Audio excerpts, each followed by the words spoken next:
Let's learn how to find 1/2 of 5/8 on a ruler or tape measure. First, let's solve this mathematically, then we'll see how to find it on an actual ruler. Let's start with the mathematical solution. To find 1/2 of 5/8, we multiply these fractions. 1/2 times 5/8 equals 5/16. This is our target measurement.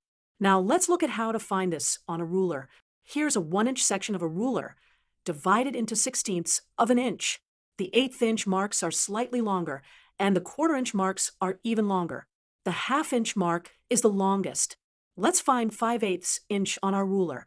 Starting from 0, we count 5/8 inch marks. Here's 5/8.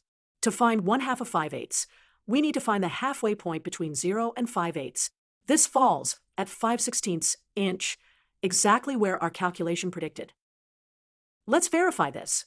5/8 is equal to 0.625 inches, and 5/16 is equal to 0.3125 inches. As we can see, 5/16 is exactly half of 5/8.